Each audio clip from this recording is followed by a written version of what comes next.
Oi, gente, tudo bem? Bem-vindos a mais uma aula do curso Open Source AI. Meu nome é Cassiano e eu vou ser o professor, né, que vai apresentar para vocês essa introdução de visão computacional, que para quem não conhece é uma área que eu gosto muito, né? E é uma área de aplicação da inteligência artificial em imagens ou vídeos, basicamente. Por isso que tem essa ideia de visão computacional, né? Porque são coisas que a gente vê, imagens e vídeos.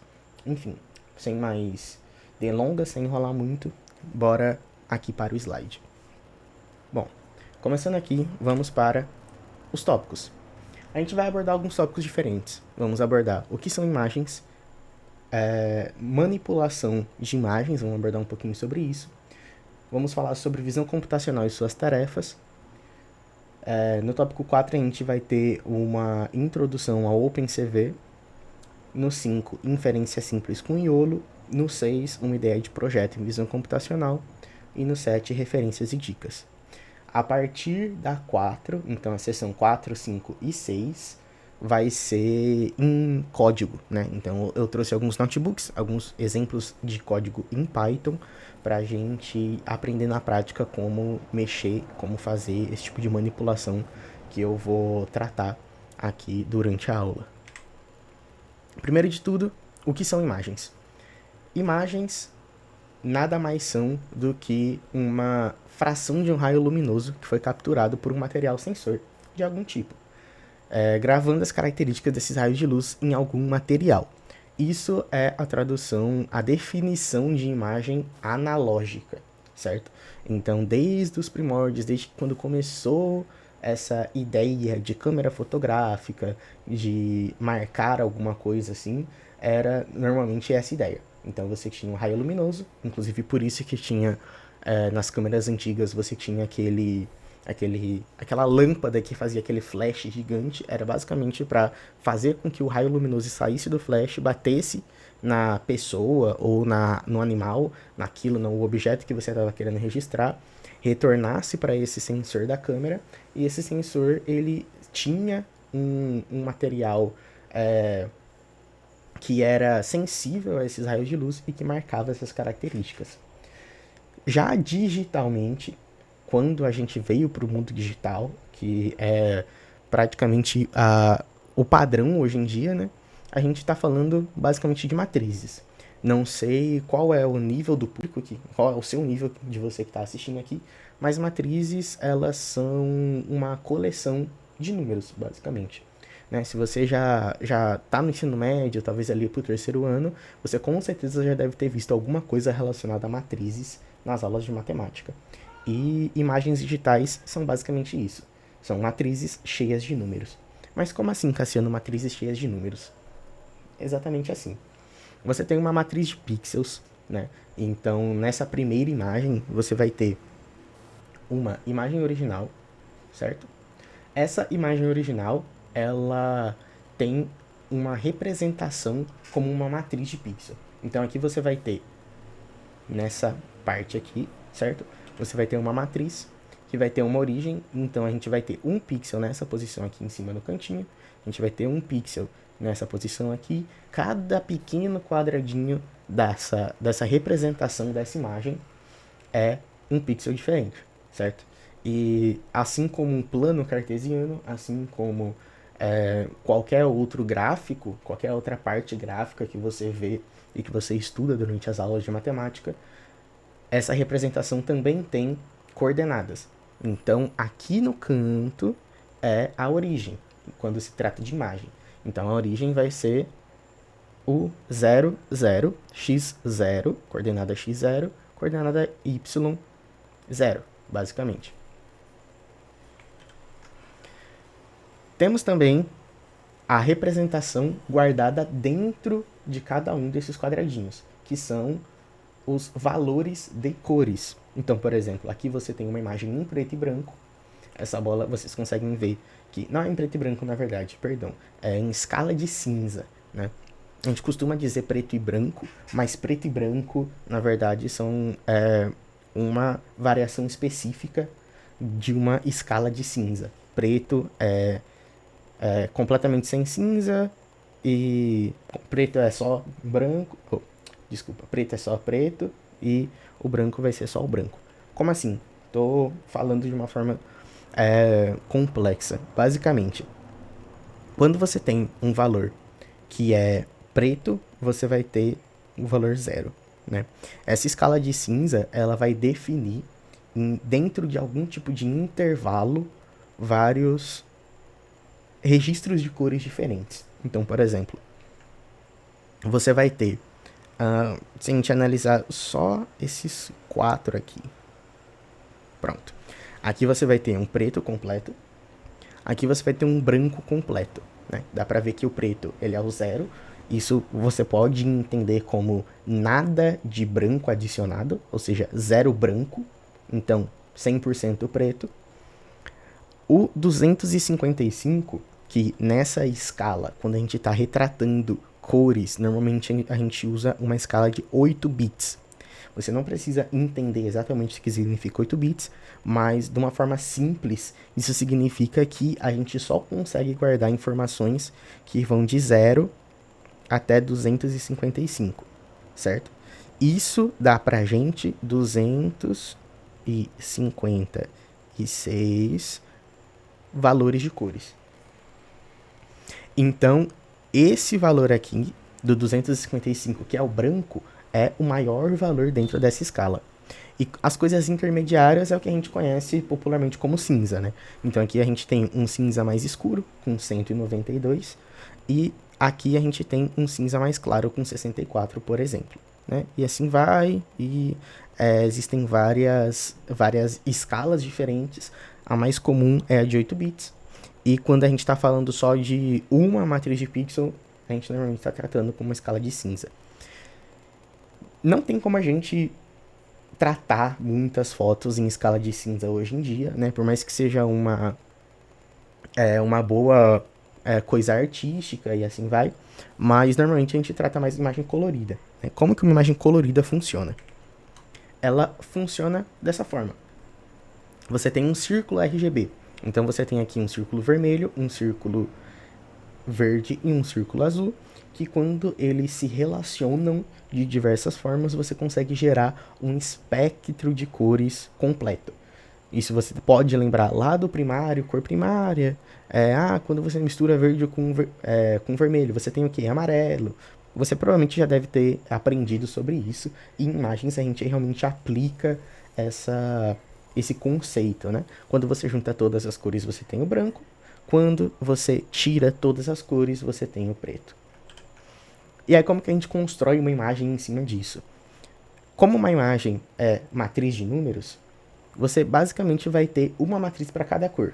Então, uma imagem agora vai ser 3 matrizes. Então, você tem essas 3 matrizes que estão sendo mostradas aqui nessa imagem.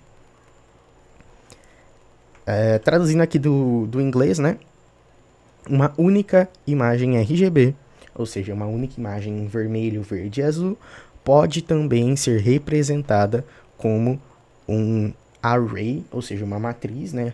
Uma lista, uma coleção, um conjunto de números de 3 dimensões. Ou seja, a primeira dimensão normalmente vai ser a dimensão onde você vai encontrar os valores vermelhos, ou seja, a quantidade de vermelho que tem naquele pixel. Na dimensão do meio, você vai ter a quantidade de verde que vai ter naquele pixel, e na última dimensão você vai ter a quantidade de azul que vai ter naquele pixel. E quando você relaciona essas 3 matrizes, você vai ter a cor daquele pixel, né? Então, por exemplo, não sei se vocês vão conseguir enxergar, mas aqui você tem um 55, aqui você tem um 145 e aqui você tem um 6. Então você tem pouquíssimo azul, metade de verde e um quarto de vermelho. Então isso aqui vai dar um amarelo muito escuro, ou um verde amarelado, e assim vai. De uma forma mais visual também, você pode enxergar uma imagem assim. Você tem uma matriz de pixels, né? Essa é exatamente a mesma representação anterior, né? essa mesma representação, só que de uma forma diferente. Então aqui você tem o vermelho, aqui você tem o verde e aqui você tem o azul, certo? Quando você pega esses valores e mostra somente uma dimensão, você vê uma imagem só com tons que vão de preto até vermelho. Da mesma forma, aqui você tem valores que vão de preto até verde. E aqui de preto até azul, certo? Então, por exemplo, aqui você vai ter um pixel completamente preto e aqui você vai ter um pixel mais verde. Se aparecer um 255 aqui, significa que vai ser um muito verde. Muito provavelmente aqui, onde você tem esse bico que é bem verde, você vai ter uma grande quantidade de um valor muito alto aqui no verde, provavelmente próximo de 255. Com relação à junção dessas imagens, quando você junta elas, você tem a imagem final, que é a imagem colorida. Próximo passo, né? Uma vez que a gente entendeu como é uma imagem, a gente consegue manipular elas. Como que a gente faz para editar, mexer na imagem, trocar de cor e assim sucessivamente. Basicamente, operação matemática em cima dessas matrizes de pixel, né? Então você pode usar adição, subtração, multiplicação, divisão, você pode colocar potência, você pode fazer o que você quiser, você brinca do jeito que você quiser matematicamente com a matriz e isso vai, claro, né? Tem sempre que ficar entre 0 e 255 para respeitar a escala de 8 bits, mas o que você fizer ali vai sair algum resultado na sua imagem. Então, por exemplo, em escala de cinza, se eu tiver um valor preto e adicionar o número 255, eu transformei em branco. Simples assim. Então, se eu pegar uma imagem inteira preta, adicionar 255 em todos os valores das matrizes dessa imagem, eu vou ter uma imagem completamente branca. Basicamente isso. Se eu pegar uma imagem que é completamente branca, ou seja, todos os valores são 255, e eu dividir por 2, eu vou ter o valor 128. Então, é como se eu tivesse dividido o branco na metade. E quando eu divido o branco na metade, eu vou ter um cinza. Então, uma imagem inteira branca vai virar uma imagem inteira cinza. Para RGB, você precisa lidar com as 3 cores, né? Se você quiser fazer essas operações, você precisa alterar em diversos lugares e ter noção de como cada uma das bandas, que é essa nomenclatura que se é utilizada, cada uma das bandas, que é cada uma das matrizes ou cada um dos canais da imagem, né? A banda vermelha, a banda azul e a banda verde. Você precisa ter noção de como essas bandas elas vão se relacionar durante a mostragem da imagem. Então, por exemplo, aqui você tem uma soma simples, né? Uma soma que você tem 3 valores. Você pode pensar nisso como um vetor, você pode pensar nisso como, se você já tiver conhecimento, né, das outras aulas, isso pode ser uma tupla, né? Então, isso já falando de Python, né? Você vai ter aqui uma imagem, um pixel vermelho, então 255 na banda vermelha e 0 no resto, então ele é só vermelho. Aqui você tem um pixel verde, ou seja, 255 na segunda posição, ou seja, 255 no verde e 0 nas outras, ou seja, tudo de verde, nada de vermelho e nada de azul. Quando você soma essas duas representações, você tem isso aqui, que é literalmente tudo no vermelho, tudo no verde e nada no azul. Ou seja, você construiu uma representação de um amarelo, que é a soma completa, né? Visto aqui, a soma completa do vermelho com o verde. Mesma coisa se você pegar uma imagem em branco e você subtrair tudo do vermelho e tudo do azul, ele vai ficar, logicamente, só com verde. Então você construiu a cor verde a partir de uma subtração. E assim sucessivamente. Se você aumentar bastante esse conceito, usando código, você consegue brincar muito. Então, por exemplo, as imagens, quer dizer, perdão, a forma mais fácil de manipular, que a maioria das pessoas costuma usar, é usando o Python. O Python ele é muito bom para manipular imagens e ele é muito bom para inteligência artificial no geral e para visão computacional também. Então você tem, por exemplo, o Python numérico para manipular matrizes multidimensionais. Então você pode importar a biblioteca NumPy, né, no seu sistema. Você pode usar a OpenCV, que é literalmente de visão computacional, né, da sigla aqui Computer Vision. E aí você pode manipular as imagens e as matrizes de pixels por ele também. Abrir vídeo, exportar vídeo, enfim, você consegue brincar muito. E se você quiser visualizar essas imagens de uma forma mais simples ali dentro do seu ambiente, você pode usar também o Matplotlib, que vai gerar gráficos, pode salvar suas imagens, exportar também. E também pode manipular a visualização de informações. Então você pode, usando o Matplotlib, salvar a representação de várias bandas diferentes na sua imagem, né?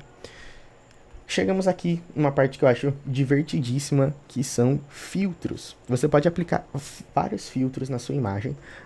Por exemplo, eu não sei se vocês já... provavelmente todos vocês que estão assistindo já tiveram algum contato com o Instagram, já gravaram stories na vida. E tem os filtros do Instagram, né? Como que você coloca um filtro na imagem? Nossa, como eles fazem isso? De uma forma bem simples, né? Se for só um filtro de cor, é uma multiplicação de matrizes. É passar alguma função em cima dessa matriz. Então, por exemplo, se eu quiser colocar uma imagem em literalmente preto e branco, que é uma imagem binária, porque todos os valores ou são 0 ou são 255, eu posso usar essa função step, certo? Que vai pegar todos os pixels da imagem e vai jogar para cá ou para cá, certo? Como isso costuma funcionar? A metade da representação é 128. Então, se você tiver... Esse aqui ficou horrível, deixa eu refazer. Pronto. Se você tiver um pixel que é menor que 128, ele vai ficar preto. Se você tiver um pixel que é maior que 128, ele vai para branco. Certo? Basicamente isso. Então, se for menor que 128, vira 0. Se for maior que 128, vira 255. Passou por todos os pixels, fez isso, você tem uma imagem completamente em preto e branco, completamente binária, igual esse exemplo aqui em cima, né? E isso aqui é interessante porque aqui você tem ela em escala de cinza e aqui você tem ela binária, para vocês verem como é muito diferente, porque aqui realmente é só preto e branco. Outra coisa que você tem é a questão de negativo. Provavelmente vocês já brincaram com isso. Vou inverter as cores da minha foto. Como que eu faço isso? Bem tranquilo. É uma função linear que é literalmente inverter a posição das coisas, né? O que entra aqui, sai aqui, o que entra aqui, sai aqui, você basicamente inverte o valor, né? Por que que isso é interessante? Eu acho bem interessante usar essa imagem como exemplo, porque vamos pegar, por exemplo, esse verde, certo? Vamos supor que tem um pixel aqui nessa maçã verde que vai ser 100% verde. Então você tem um pixel aqui que vai ser 0 no vermelho, 255 no verde e 0 no azul. Quando você inverter, o que vai acontecer com esse valor? Ele vai ficar 255, 0, 255. Certo? Então aqui antes você tinha só verde. Aí aqui você vai ter vermelho.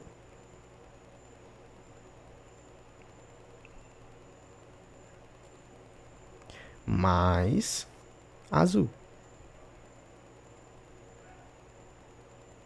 Vermelho mais azul, né, que provavelmente vocês já aprenderam, dá roxo ou magenta. Então, na imagem, a maçã que estava verde foi para magenta. Da mesma forma que a maçã que estava vermelha foi para ciano. Segue essa mesma lógica. Então é bem interessante ver como as cores se comportam, né? E você pode usar para algumas coisas divertidas para você fazer, mas dessa forma que está no exemplo, tem pouco uso prático. Você pode usar isso só para, normalmente, né, para fazer algum pré-processamento. Por exemplo, você tem uma máscara, e aí essa máscara mostra onde está uma pessoa na imagem. E aí você quer inverter a máscara. Não quero mais selecionar a pessoa, quero selecionar o resto da imagem. Como que faço isso? Passa uma função dessa. Enfim. Próximo, subtração de imagens, outro muito divertido. Se você pegar uma imagem, uma matriz de pixels, subtrair todos os pixels por todos os pixels da outra imagem, você vai ter uma imagem assim, que é só os pixels que mudaram de uma imagem para outra, né? Então, por exemplo, você tem aqui uma gravação de uma rodovia, os carros estão se movimentando. Se você pegar uma uma imagem da gravação atual e subtrair da imagem da gravação anterior, né, você vai ter literalmente o movimento. Tudo aquilo que se movimentou vai estar com um valor de pixel diferente. Então você conseguiu detectar, através dessas manchas brancas, o que foi movimentado. Ou seja, sabe aquelas luzes com sensor de movimento que tem na maioria dos lugares dos estabelecimentos, que se você ficar muito tempo parado, a luz apaga? É literalmente isso. Um jeito muito simples de implementar isso na prática, de fazer um projetinho que usa isso, é ficar pegando, por exemplo, dessa minha câmera, fico pegando as imagens, sempre subtraio pela imagem anterior e vejo se tem pixels branco, né? Pixels branco significa diferença de cor. Isso significa movimento. Então, sempre que tem movimento, a luz acende. Bem tranquilo. Conta a quantidade de pixels branco e acabou. Aciona a lâmpada. Outros filtros que você pode usar aqui são de desfoque e suavização.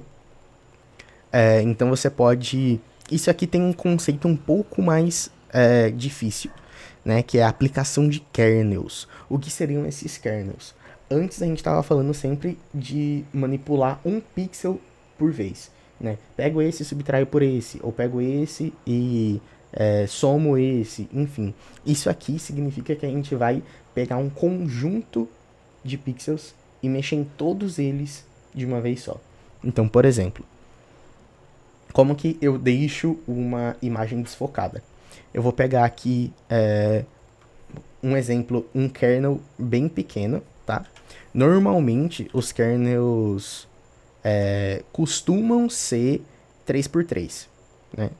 Não precisa, não é um padrão, mas normalmente se você vai brincar, se você vai fazer alguma coisa, você faz um kernel 3x3. O que vai acontecer? Você vai pegar um filtro e vai passar ele de 3x3 pixels por vez na sua imagem. Então você vai pegar 9 pixels ali da mesma região e vai fazer uma computação em cima. Então primeiro teu kernel vai passar aqui, depois passar um pro lado, vem para cá, depois passar um pro lado, vem para cá, até conseguir varrer toda a extensão da imagem.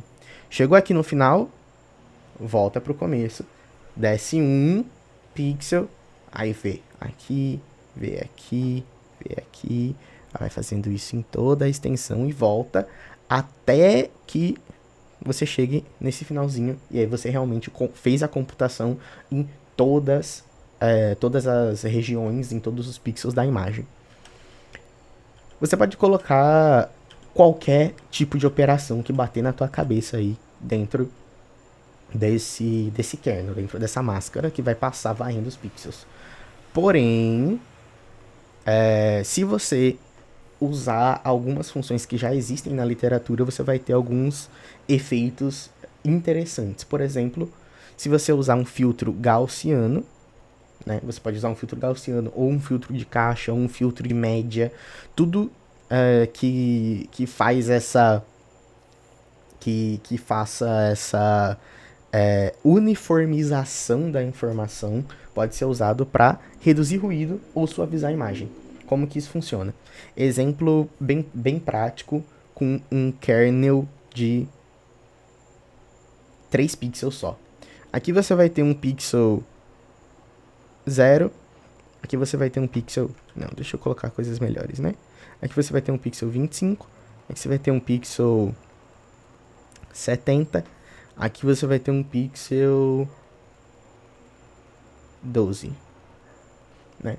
Se você pegar bem simples, vou pegar o valor máximo. Não, vou pegar a mediana. Beleza, vem aqui. Agora eu passei, fiz uma computação ali por cima e descobri a mediana. Então, tudo vai virar 25, certo? 25 e 25. Isso na prática, numa imagem, o que você fez? Você pegou uma informação que era distoante, você tinha informação diferente em cada um desses pontos de pixel e você fez tudo virar uma informação só. Ou seja, você suavizou, você diminuiu a quantidade de informação relevante naquela área, que é literalmente isso aqui. Você deixou embaçado, porque você não tem mais informação relevante em cada um dos pixels daquilo. Vira tudo um aglomerado só. E isso também é para redução de ruído, suavização, né? Vamos supor que você tenha deu uma falhadinha aqui na câmera. E aí essa falhadinha é isso aqui. Se você passar um filtro mediana, você vai tirar essa falhadinha. Você vai deixar mais uniforme. Enfim. A partir disso, tendo essa noção de kernels, de filtros, de como mexer em imagens, a gente pode chegar realmente no campo da visão computacional. O que é a visão computacional? Como eu já falei no início do vídeo, é uma área da IA que permite que os computadores extraiam informações úteis a partir de dados visuais, imagens e vídeos, e vão usar esses dados para tomar decisões. Essa área ela vai se basear na forma com que a gente enxerga. Então, é muito baseado nessa lógica, né? Como a área de IA por completo, a gente sempre vem atrás de como os seres humanos fazem tais tarefas para tentar imitar de uma forma computacional, de uma forma digital, né? Então, você consegue definir dentro da área de visão computacional algumas tarefas principais. Tem várias coisas que você pode fazer dentro da área, só que algumas principais são a de classificação, a de detecção e reconhecimento de objetos, a de segmentação, a de estimação de pose e de reconhecimento de padrões, né? Vou dar uma pincelada em cada uma delas agora. Primeiro de tudo, classificação, bem simples, bem direto ao ponto. Você basicamente pega uma imagem e identifica um objeto dentro dessa imagem ou um objeto dentro desse vídeo. Então, é como se a inteligência artificial estivesse respondendo o que tem nessa imagem. Você passa uma imagem, passa para a IA e ela fala, tem um cachorro. Ou seja, você classificou essa imagem. Um próximo passo da classificação seria a detecção e o reconhecimento de objetos. Onde aqui você não quer somente saber se nessa imagem tem ou não tem aquele objeto. Você quer definir aonde ele está, delimitar ele. Então, por exemplo, aqui você tem carros, pessoas, bicicletas, e aí aonde elas estão? A inteligência artificial tem esse poder de mostrar aonde eles estão. Então, a inteligência artificial vai delimitar uma caixa ao redor daquele objeto que ela conseguiu identificar, vai dizer qual é aquele objeto, ou seja, vai classificar, e essa é a parte de reconhecimento, ou seja, ela reconhece que aquilo é um carro. Normalmente, esses algoritmos passam uma certeza também, então ela tem 99% de certeza, 99% de confiança que aquilo é um carro, que está nessa posição. Então você identifica e localiza diferentes objetos dentro de uma imagem ou vídeo.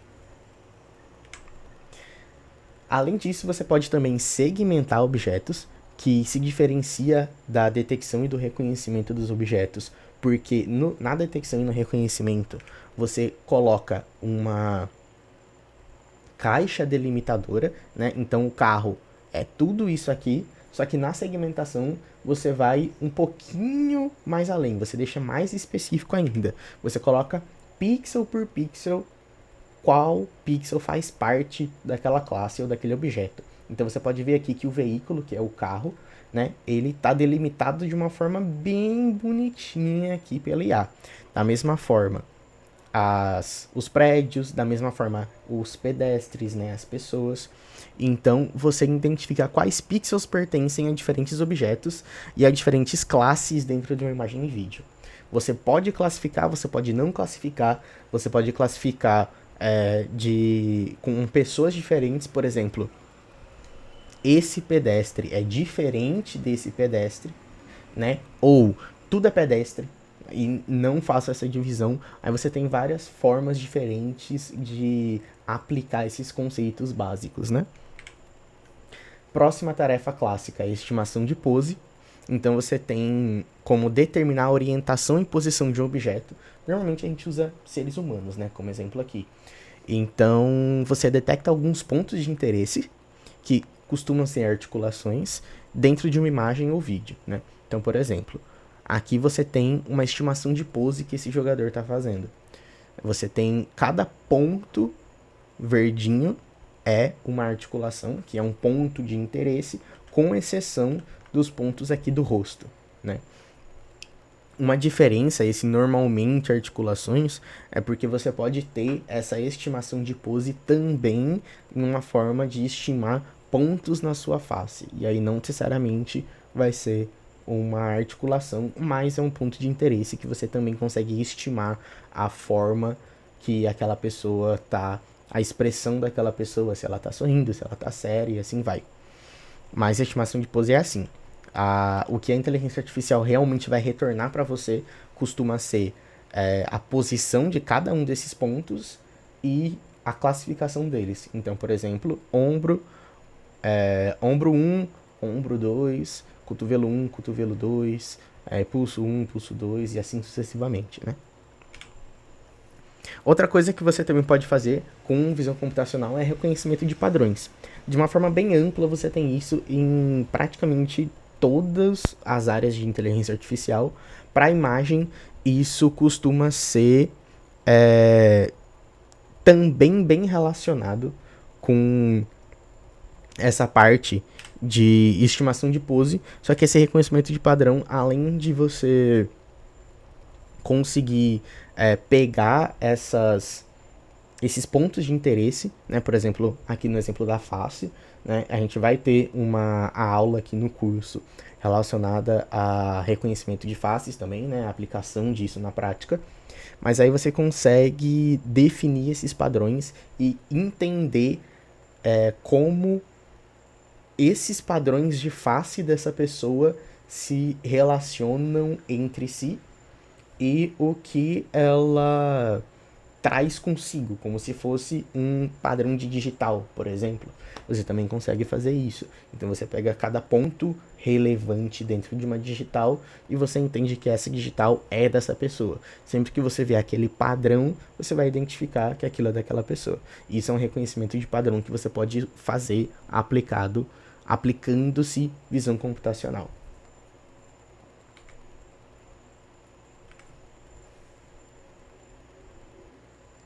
Agora vamos para a parte que é a parte prática, que são aqueles pontos, que é a introdução ao OpenCV, né? Que é a inferência com IOLO e um projeto, entre aspas, completo, que é uma pincelada de o que você pode fazer ali dentro, usando visão computacional, para desde o começo até o final, o que seria o resultado disso e etc. Então, vamos começar aqui pela introdução ao OpenCV. Todos esses os materiais que eu vou apresentar aqui vão estar disponíveis também no em links da descrição, a gente vai ter um repositório, já temos, né? Um repositório do GitHub, que tem todos esses vídeos, todos esses materiais para vocês conseguirem acessar. E você pode, eu recomendo baixar esse material, usar, por exemplo, uma plataforma como o Google Colab, que você já deve ter visto nos outros vídeos, para acompanhar junto e ver aqui minha explicação, tentar reproduzir e assim vai, né? Tentar rodar aí na sua parte e etc. Se tiver alguma dúvida, durante qualquer momento desse vídeo também pode colocar aí nos comentários que a gente vai responder.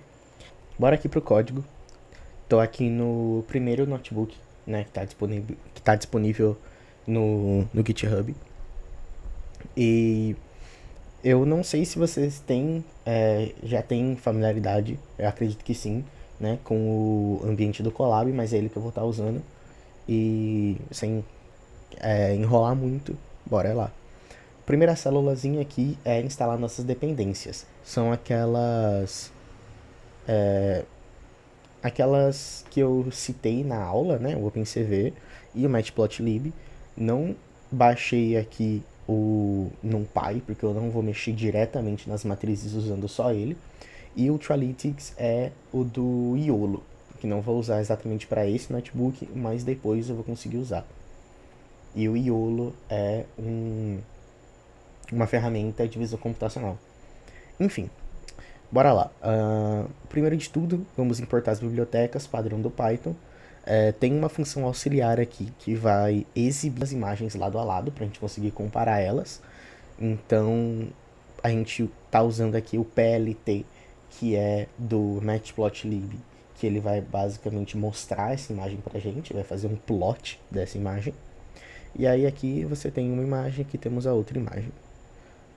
Primeiro de tudo, aprendendo a carregar uma imagem. Você tem um caminho para essa imagem.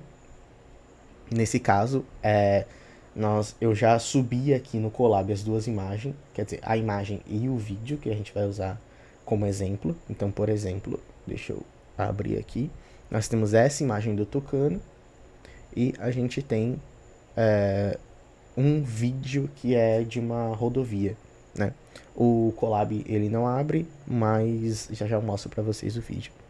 Mas enfim, vamos tratar da imagem primeiro, né? Então já subi aqui, pega o Content Images. Se você estiver rodando no local, você vai substituir pelo caminho que você guardou da imagem que você quiser.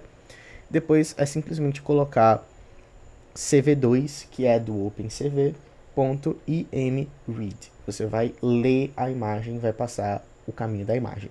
Vai salvar isso aqui e aí você pode exibir as dimensões da imagem e o tipo dos dados do pixel. Vamos rodar aqui. Pronto. Dimensões da imagem. 442 por 694 pixels e 3 bandas, né? Então é uma imagem RGB. E é tudo uint 8, né? Então uint são bytes, né? Enfim, isso aqui seria uma escala de 8 uma escala de 8 bits no geral. Se eu colocar um print da imagem, ele vai me mostrar exatamente a array de pixels, né? Então você tem várias listas uma dentro da outra. E para cada lista você tem 3 valores. Então você tem o valor de 38, que é o vermelho, 71, que é o verde, 74, que é o azul. Aqui não dá pra gente ver muita coisa, mas a gente consegue exibir uma imagem usando o Matplotlib.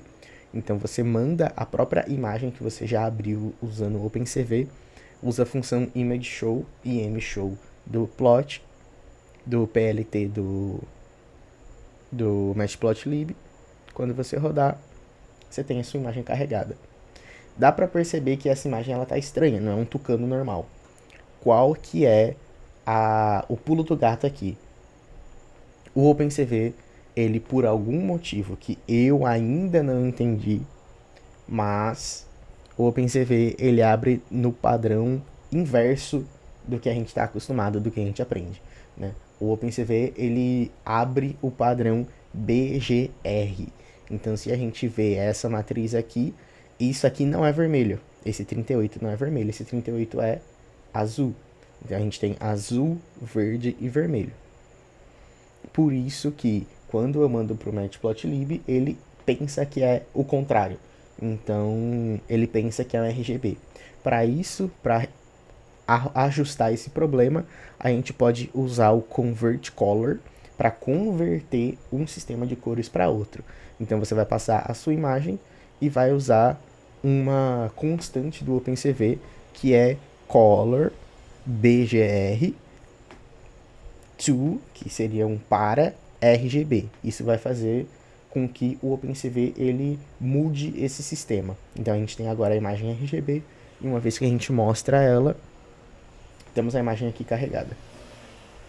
Bem bonitinho, que é exatamente igual à imagem original. Vamos alterar a imagem, certo? Isso aqui é uma notação do NumPy, que basicamente significa que a gente está pegando somente o canal vermelho da imagem, né? Todos os pixels da primeira matriz, né? O canal vermelho.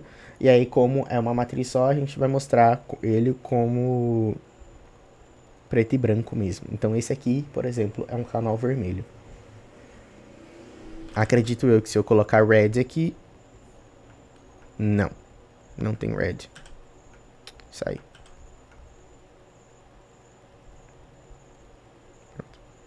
Esse é o canal vermelho. A partir daqui a gente consegue redimensionar as imagens. Então você pode definir uma nova largura para sua imagem, por exemplo, de 300, uma nova altura. Para manter a proporção, a gente vai usar aqui uma formulazinha para entender qual é a nova altura baseado nesse 300 para a imagem não ficar deformada. Depois a gente usa a função resize do OpenCV. Passa a imagem, passa largura e altura e a gente consegue a imagem redimensionada. Dá para ver que ela tem uma qualidade um pouco menor, né? Porque ela perdeu ali algumas informações durante o redimensionamento, mas é bem rápido de rodar com o OpenCV. Da mesma forma com que a gente mudou a escala de BGR para RGB, a gente pode colocar em diversas escalas que existem por aí. Então, por exemplo, escala de cinza. Temos a imagem colorida e a imagem em escala de cinza, usando BGR to Gray. E a gente também tem outras escalas como HSV, YUV e Lab, que são outras escalas que não usam esse sistema vermelho, verde e azul que a gente está acostumado, usam alguns outros parâmetros ali para definir como que uma imagem vai ser guardada e o que cada matriz significa, né? Então a gente pode mudar e quando a gente mostra dá pra gente ver que fica bem estranho, mas que a gente conseguiu fazer essa mudança, né? Então a gente tem HSV, YUV e a escala Lab. Também podemos binarizar, né? Igual o exemplo que eu mostrei no slide. Essa binarização é bem tranquilo de fazer com o OpenCV. A gente primeiro vai passar a imagem para preto e branco. Preto e branco não. Para escala de cinza. Depois a gente vai colocar um limiar. Lembra que eu expliquei aquela função? A gente basicamente vai definir um limiar. Aqui está 127, né? Eu tinha colocado 128, se eu não me engano. Posso colocar um limiar que eu quiser. E a gente vai usar essa função threshold.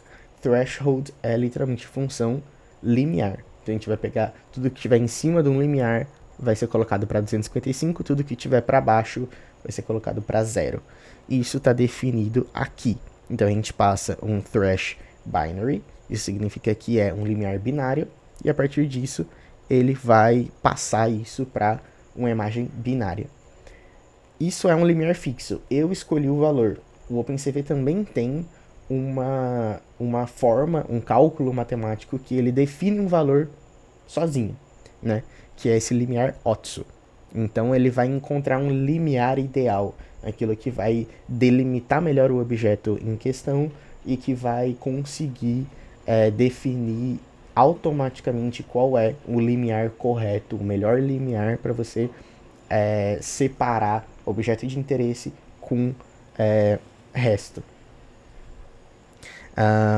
O que você faz é basicamente colocar um mais thrash otsu, que é outra constante do OpenCV. Quando você roda isso aqui, dá para você ver ela escala de cinza e binarização com o limiar fixo, que é o que a gente escolheu manualmente, e escala de cinza com a binarização com o limiar otsu, que ele, com os cálculos que ele fez, ele definiu que o limiar perfeito, o melhor limiar, é 97. Bom, próximo passo, suavização. Suavização entra naquilo que eu expliquei também, né? Do filtro gaussiano, do filtro média, mediana, enfim. E aí você pode suavizar, reduzir ruídos, e ele vai aplicar um kernel. Então, primeiro de tudo, definir o kernel. Aqui, ó, 5x5, 29x29, pode ser 3x3, pode ser do tamanho que você quiser. E aí sempre tem que ser ímpar e positivo.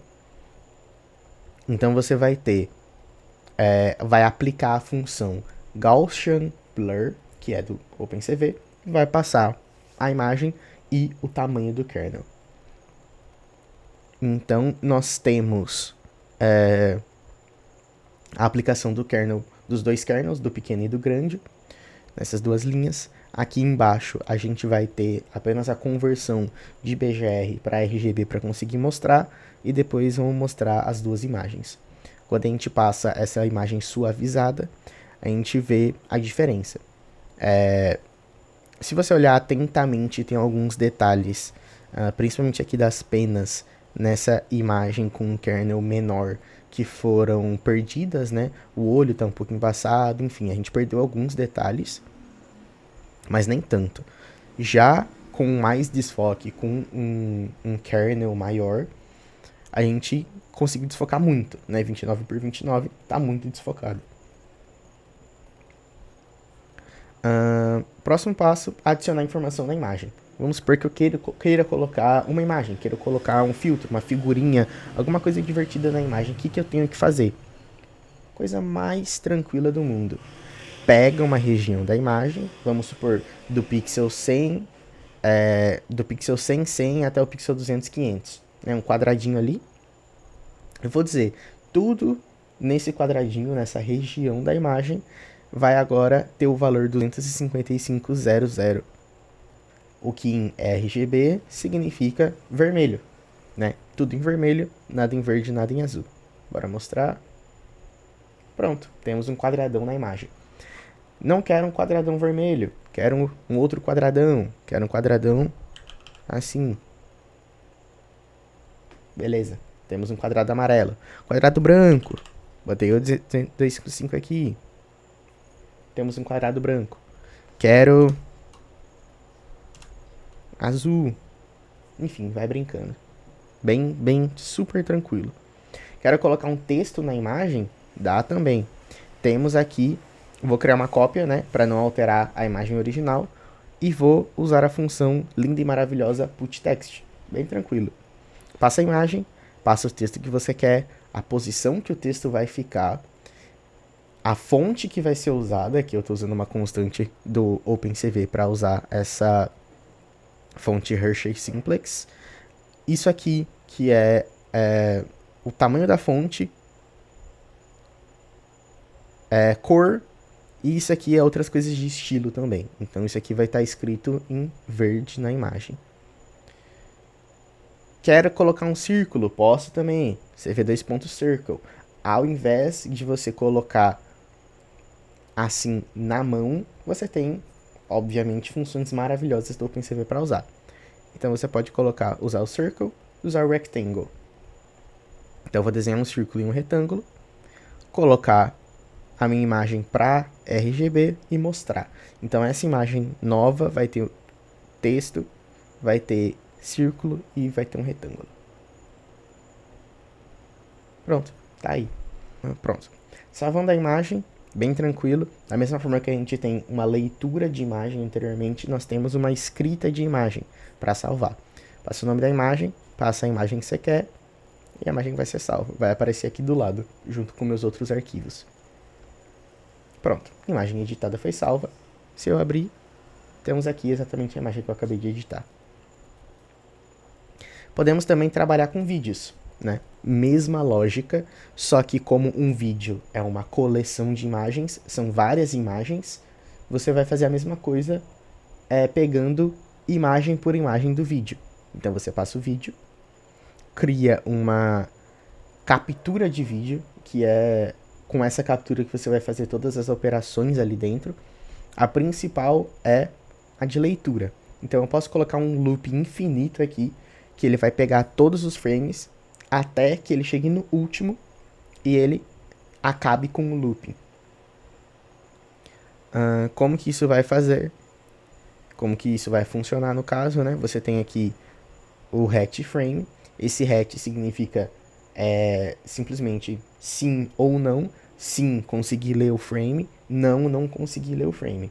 Enquanto ele estiver conseguindo ler o frame, ele vai indo. E lê o próximo, lê o próximo, lê o próximo e lê o próximo. E aí a gente pega o frame e manipula exatamente como a gente manipulou uma imagem. Então a gente pode, por exemplo, exibir, né, e esperar uma tecla. Para o Google Colab ou ambiente sem janela, você pode salvar o frame ou exibi-lo como imagem estática. Então, como esse código ele foi escrito inicialmente para ser rodado em ambiente local, bom, dei uma pausa aqui só para alterar essa célula, né?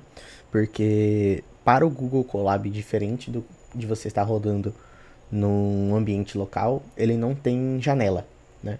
E por isso eu tive que basicamente pegar essa funçãozinha image show do próprio Colab, que é diferente da função do Matplotlib para funcionar melhor com vídeo, né? Mas enfim, para você trabalhar com vídeo, mesma lógica, bem tranquilo, porque um vídeo é uma coleção de imagens, são várias imagens, uma em sequência da outra. Você tem, por exemplo, o caminho do vídeo, que já está aqui, esse caminho. Você pode criar uma captura de vídeo, e aí essa captura de vídeo vai ser o objeto que você vai conseguir fazer todas as suas manipulações em cima dele. Então você pode, por exemplo, ler, como está escrito aqui embaixo, e quando você lê, você captura um frame, ou seja, a imagem daquele ponto. Ou seja, você vai pega próxima imagem, próxima imagem, próxima imagem, próxima imagem. Tudo isso dentro de um loop praticamente infinito, né? Ele só não é infinito porque a gente tem essa cláusula de break. Esse break faz esse looping parar. Então, esse break ele é ativado a partir desse hatch, que é verdadeiro se o frame foi lido com sucesso, ou falso se o frame não foi lido com sucesso. Então, o que a gente tem aqui? Vai lendo, próxima imagem, próxima imagem, próxima imagem, próxima imagem. Acabou as imagens, parei, saí do loop, pronto. Quando eu saio do loop, eu libero o objeto de captura. O que eu estou fazendo aqui dentro do loop? Simplesmente lendo, certo? Simplesmente lendo e mostrando. Se você estiver rodando isso localmente, coloca um ponto e usa a função do OpenCV. Como eu estou no Colab, coloca underline para usar o do Google Colab Patches. No OpenCV tem esse trechinho de código aqui, que basicamente espera que você aperte a tecla Q para fechar uma janelinha que ele vai abrir. E aí ele também vai destruir todas essas janelas e vai acabar o vídeo. Isso é para se você quiser encerrar. Como eu estou no Colab, eu vou fazer isso manualmente mesmo, tocando aqui, clicando ali em cima e parando a execução. Vamos lá.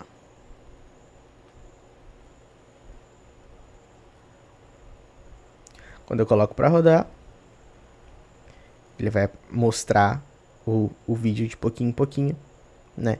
Ele vai carregar bem lento, porque o Colab ele não é muito bom para mostrar vídeos em tempo real para você, para o usuário.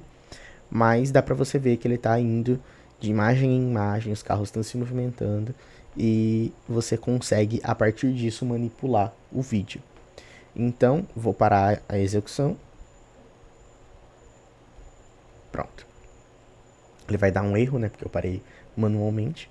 Mas a gente pode agora ir para análise de movimento.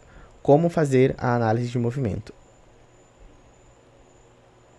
Subtração de imagens, aquilo que eu já mostrei no slide. Vou pegar a captura, vou pegar aqui o frame 1, certo? Vou passar alguns frames, então eu vou pular 1 segundo, certo? Esse for é simplesmente para ficar lendo. Ah, vou ler por 1 segundo, leio, beleza. E aí eu vou pegar o frame 2, para ter certeza que o frame vai estar diferente. Depois eu vou mostrar as duas imagens, uma do lado da outra. É isso que essa célula está fazendo. Pronto. Temos aqui frame 1 e frame 2. Dá para ver que os carros eles já se movimentaram. Próximo passo, redimensionar para um tamanho que dá pra gente lidar, porque esse vídeo ele é de alta qualidade, ele é muito grande, e aí para não ficar muito demorado aqui a execução, eu vou colocar um tamanho pequeno, né? Botar tudo em escala de cinza e calcular a diferença. Para calcular a diferença, a gente também tem essa função que é a diferença absoluta, porque se você tiver algum valor negativo, ele vai também transformar aquilo para positivo, né? Você também pode adicionar um limiar para deixar bem clara essa diferença, para não ficar um rastro cinza, né? Então você coloca isso bem em preto e branco para ficar bem claro qual objeto se movimentou. E também dar uma suavizada nessas áreas de movimento. Então passar um um blur gaussiano, né? E tudo isso é opcional, essa parte de passar limiar e passar um Gaussian Blur é opcional, mas melhora um pouco a visualização, então eu recomendo. Depois disso, só mostrar. Pronto. Temos aqui a diferença absoluta, né? Isso aqui sem o desfoque gaussiano e etc. Dá pra ver que tem bastante ruído aqui em volta, mas aqui, depois que a gente removeu o ruído com o Gaussian Blur, depois que a gente fez a binarização, a gente pega exatamente os pontos onde houve movimento, né? Que é esses pontos aqui que seriam o rastro dos carros. Depois disso, a gente consegue fazer exatamente a mesma coisa, frame a frame, por todo o vídeo, para mostrar o movimento detectado. Essa célula ela está preparada para rodar em ambiente local, não no Colab. Então eu aconselho que você baixe e rode ela localmente. E por não estar aqui, eu vou deixar isso como tarefinha de casa para você dar uma brincada. É basicamente pegar isso aqui, entender o que está acontecendo, clicar para rodar num seu ambiente local e você vai conseguir enxergar. Também é bem tranquilo você mudar isso aqui para a mesma forma que eu rodei essa célula usando o CV2 Image Show do próprio Colab. Mas enfim, para a introdução de OpenCV é basicamente isso. Bora para o Notebook 2 para falar um pouquinho sobre o Iolo. Bom, gente, estou aqui com o segundo notebook aberto. Vocês podem reparar que já estou em outro dia, né? Eu tomei meu tempo para organizar meu ambiente local para que eu consiga rodar e mostrar um pouco melhor os resultados para vocês sem ter que lidar com aqueles workarounds do Colab, né? Mas enfim, estou aqui no VS Code e se você quiser também fazer no seu ambiente local, é só baixar o arquivo e abrir no seu editor de código, na sua ideia favorita. Mas então, aqui temos o segundo notebook, que é Iolo na prática. Primeiro de tudo, vamos fazer o import das coisas, CV2 e Matplotlib que vocês já conhecem, e Ultralytics para a gente usar a Iolo. A Iolo é basicamente um modelo de visão computacional que vai conseguir fazer a detecção, fazer o tracking, tem segmentação também, tem algumas coisas diferentes que o Iolo consegue fazer, baseado e relacionado às tasks que foram descritas na aula com slides. Primeiro de tudo, carregar um modelo pré-treinado. é bem tranquilo, você só instancia o YOLO, guarda no model. Quando você instancia assim, ele vem com uma configuração padrão, que no caso é o YOLO 11N, N de pequeno, né, nano. E ele foi treinado no Coco, que é uma base de dados geral, padrão, que tem muitas classes. E se você quiser fazer um projetinho aí para se divertir, é mais tranquilo você usar o Coco do que ajustar a sua própria base, etc. Mas se você estiver num contexto muito específico, é muito bom você aprender como construir um dataset por si só. Enfim, vamos realizar a inferência. O que é a inferência? Basicamente fazer a IA rodar e detectar as coisas, fazer a tarefa que é de seu interesse. Então vamos pegar uma imagem, aqui eu tenho a imagem frame 1, que é um dos frames do vídeo, né, do vídeo de trânsito.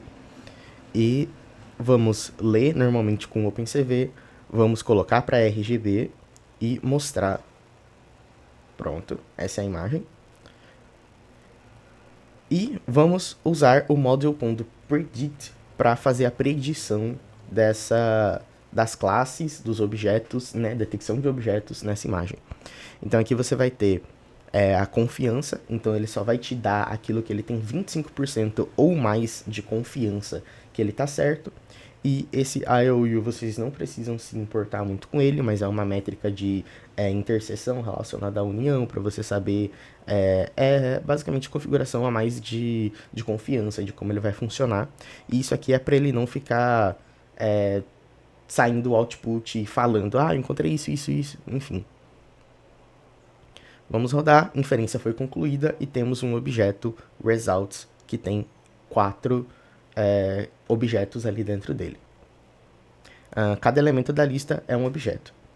Então, se a gente pegar o primeiro objeto, a gente consegue analisar. Então, a gente tem o ponto boxes, que a gente vai ter os quadradinhos de cada elemento que foi encontrado. E aí a gente pode ver o tipo do objeto e o número de detecções. Além disso, a gente pode mostrar também, aqui a gente pode ver que é uma classe results.boxes, e temos 4 detecções. Com relação aos dados brutos das detecções, a gente pode pegar todos os dados aqui nesse detection.data e mostrar. Esses dados são o que é retornado pelo YOLO. Mas aqui a gente não tem nenhuma informação muito relevante visualmente, né? Então vamos tentar dar um nome para cada parte. Então a gente vai ter as coordenadas, que são essa aqui, a confiança, então 83% de confiança de que aquilo realmente é o objeto.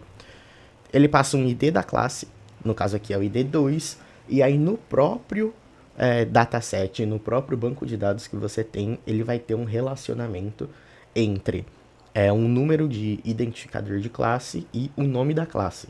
E aí aqui no nosso exemplo do Coco, o ID da classe 2 é a classe carro, né? Então a gente tem aqui carros e caminhões. Então nós temos 3 carros e um caminhão. A gente também pode usar o results.plot. Esse plot ele vai gerar uma imagem para ser aberta ou salva, enfim, para você ver realmente as caixas que foram detectadas. Então a gente tem isso aqui, certo? Temos aquela mesma organização que eu já falei na aula em slides. Depois a gente pode acessar o nome da classe diretamente pelo modelo e fazer esse plot, ao invés da gente usar essa função, que é uma função já feita, quadradinha e tal, a gente também pode colocar isso na mão. Então pega todas essas coordenadas, pega a confiança, pega o nome, faz um filtro de confiança. Então só vamos colocar na tela o que tiver 50% ou mais de confiança dada pelo modelo. A gente pode desenhar o retângulo na cor que a gente quiser. Aqui tá branco, por exemplo, dá pra gente colocar o verde, que seria isso aqui, a grossura, e aí assim vai, usando essas mesmas informações, as mesmas funções que eu apresentei nas aulas, na aula por slides, a gente consegue colocar cada uma das caixas aqui na imagem. Então, as detecções plotadas manualmente fica assim. E aí você pode ir brincando, né? Também tem como a gente realizar inferência em vídeos. Então, naquele mesmo estilo, pega a captura, você vai conseguir ver as propriedades do vídeo. Então, por exemplo, essa é a resolução, uma resolução muito grande e um FPS de 25. E aí, da mesma forma que a gente fez a manipulação na imagens usando o OpenCV, que a gente pegava imagens do vídeo e aplicava os processos um frame por vez, a gente pode fazer isso também com o YOLO. Então a gente vai fazer um looping, vai pegar todos os frames e vai frame a frame fazendo a detecção. Aqui, como eu estou no ambiente local, eu consigo usar o CV2 Image Show, que vai criar uma janelinha que vai aparecer essa detecção, essa imagem sendo processada em tempo real. E isso aqui é um bloco para que quando eu apertar Q, ele pare, para eu não ter que esperar o vídeo inteiro passar, né? Então, pronto. Essa é a detecção que está sendo feita em tempo real pelo YOLO. Aquele bloco de código está rodando. Meu notebook já começou a dar uma bufada aqui já, porque é pesadinho. E, enfim, a gente consegue ver aqui todas as detecções, inclusive os erros, a confiança, essas variações de confiança. Então é bem interessante. Fora isso, a gente pode ver o total de frames que foram processados, liberar o objeto de captura, liberar o objeto de escrita, né, que eu não cheguei a falar especificamente, mas a gente também criou um video writer, que é para você escrever um vídeo. Então, a cada frame que você computa, você pode colocar esse out pronto write, passar a imagem e ele vai escrever naquele arquivo de vídeo a saída desejada. Então, a gente processou 201 frames, foi pouquinho, né? Porque eu pausei o vídeo rápido e salvamos o vídeo com detecções nesse Output Video Path, que seria Output Video YOLO. Então, o VS Code ele não abre, mas ele está salvo aqui. Melhorando a inferência em vídeo, né? A gente também consegue fazer algumas outras brincadeiras com relação a isso. Então, vou criar essa mesma estrutura, abrir a captura de vídeo, pegar as propriedades do vídeo, né? O mesmo bloco de código que tinha anteriormente. E aqui a gente pode fazer mais processamento. Ao invés da gente simplesmente colocar as caixas que foram detectadas na imagem, a gente pode, por exemplo, fazer um filtro. Então, se a classe for carro, a gente não vai continuar processando. Aí colocar um filtro de confiança. A gente pode dar uma brincadeira um pouco a mais para fazer o processamento que a gente quiser. Então, por exemplo, pronto. Aqui ele só vai colocar a classe que é diferente de carro. Então, nenhum desses carros aqui ele está sendo escrito na imagem, ele está sendo detectado pelo YOLO, o YOLO está retornando, mas ao invés da gente usar a função plot automática do YOLO, que vai colocar tudo na tela, a gente cria uma nossa própria, que vai colocar somente o que é interessante pra gente. Que no caso vai ser só o que não é carro. Que aí no exemplo apareceu caminhão e ônibus, porque o YOLO às vezes está se confundindo. Principalmente por ser o modelo nano, né? Quanto maior o modelo, se você pegar um modelo large, um modelo grande, ele provavelmente vai performar um pouquinho melhor com relação a essa detecção de objetos, mas também vai ser um pouco mais pesado.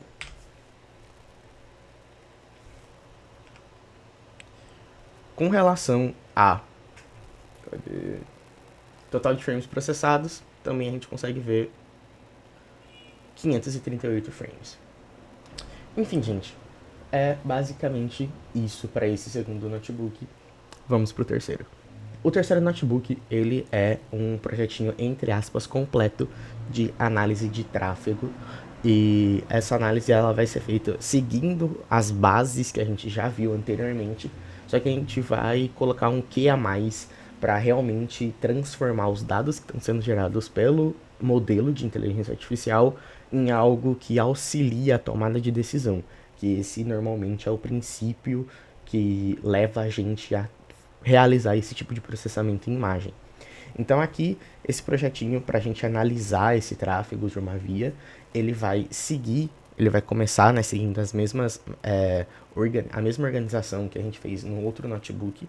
Então criaremos um modelo, criaremos o objeto de captura, o objeto de escrita do vídeo.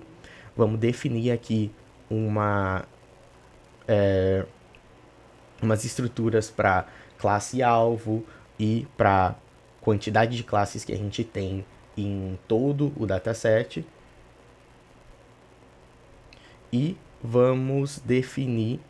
Não, perdão, né? Essa contagem de classe é basicamente para a gente contar quantas classes apareceram de cada uma. Então aqui a gente vai ter carro e caminhão e os respectivos valores vão ser a quantidade, a contagem de classes, a contagem de vezes que isso apareceu no vídeo. Então a gente vai definir uma linha de contagem ou uma área de interesse que vai ser basicamente uma linha horizontal 70% da altura da imagem. Então pega a altura da imagem e passa aqui 70%.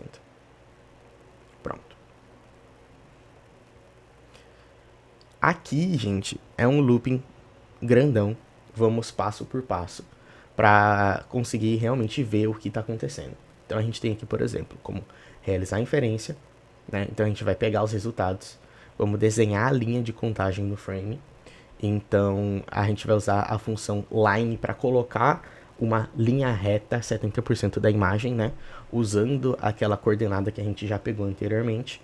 Vamos processar cada detecção e vamos colocar a bounding box e a label, e a gente vai capturar o centro da detecção. Então a gente está pegando aqui centro X, centro Y. Então vamos pegar o centro do objeto. A gente vai colocar um círculo também no centro do objeto para facilitar a visualização. Depois a gente vai passar por todos os resultados de novo e para cada caixa, se o centro do objeto cruzar a linha, né, isso aqui está bem simplificado, mas se ele cruzar a linha, que é a linha de interesse, então se ele pega esse centro, cruzar a linha que a gente definiu aqui em cima, que é uma linha de 70% da altura da imagem, a gente vai aumentar a contagem. Então ele basicamente vai fazer uma contagem bem simples. Se o centrozinho, se aquela bolinha do centro passar, estiver em cima da linha que a gente definiu, ele vai contar 1, 2, e aí isso vai ser uma contagem de quantos carros, quantos caminhões, quantos ônibus, quantas motos, quantos veículos estão passando naquela via, né? Então a gente vai mostrar aqui umas contagens no frame, para a gente conseguir ver isso em tempo real, e vamos mostrar a imagem. Vou colocar aqui para rodar.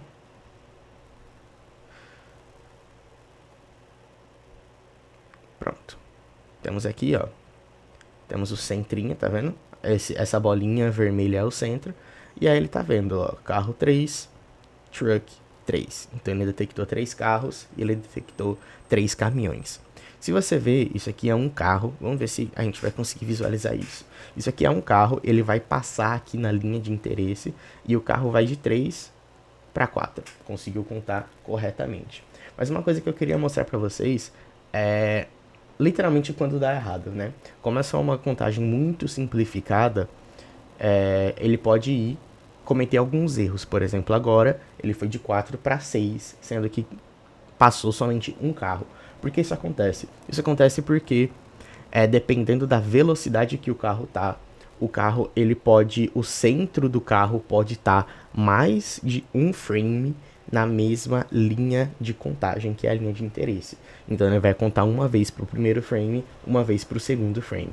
Isso, obviamente, é um erro e, obviamente, também deve ser evitado. Só que para o nosso exemplo, para ser um exemplo simples e direto ao ponto, a gente não vai lidar com esse tipo de problema por enquanto. Eu tenho alguns... vamos finalizar aqui os resultados e ver, né? Temos 8 carros e 5 caminhões que foram detectados. Então aqui você pode, basicamente, a partir disso, ter um um outro insight, a sua empresa pode ver se uma via tá tendo um tráfego muito intenso. Se você deixar isso passando por um mês, por exemplo, fica detectando isso perdão, e vê em quais dias do mês, em quais dias da semana tem um tráfego maior, tem um tráfego menor, aumenta isso, se tem trânsito, se não tem trânsito. Tudo isso você consegue fazer com pós-processamento depois dessa extração de dados feita pela inteligência artificial usando o poder do YOLO da visão computacional.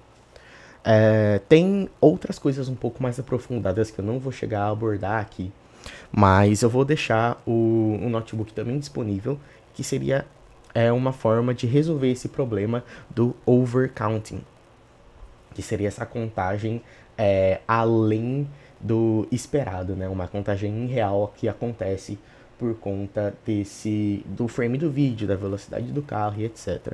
Então a gente tem algumas técnicas que seriam tracking, e a gente também tem a questão do Supervision, que é uma biblioteca maravilhosa para visão computacional. Se você quiser adentrar mais nessa área, eu aconselho que você entre no site da Supervision, na documentação, entenda um pouquinho mais. E no finalzinho do slide também tem uma referência que foi da pessoa que eu me inspirei, né, da aula que eu peguei, que está no YouTube, de uma aula do RoboFlow, que é uma ferramenta de anotação, de inteligência artificial, de visão computacional. E ele explica essa forma mais complexa de fazer esse rastreamento de objetos usando o Supervision, que, se eu não me engano, é uma biblioteca open source, que o próprio cara que estava falando foi ele que começou a construir esse Supervision, né? Que é o Skalski, Piotr Skalski, muito bom, cara, recomendo muito seguir ele também nas redes sociais, porque ele está sempre fazendo algumas coisas incríveis. E, enfim, com relação a isso, ao código, é basicamente isso. E vamos voltar para o slide para fazer uma finalizaçãozinha da aula. Bom, aqui a gente tem um slidezinho, né? Tendo visto o código, quais seriam os próximos passos. Temos o canal do RoboFlow no YouTube também, que é um canal que tá em inglês, mas se eu não me engano tem legenda. Talvez alguns vídeos tenham dublagem também, aquela dublagem automática do YouTube. E pode dar uma ajudada caso você não domine muito inglês. É um canal maravilhoso. Ele sempre aborda bastante as coisas relacionadas ao YOLO, a visão computacional e a coisas do tipo. E é muito didático. Temos também a página da YOLO no site da Ultralytics. O site da Ultralytics é a empresa que está mantendo essas versões mais recentes da YOLO. E essa página da YOLO também tem alguns tutoriais, algumas referências e etc.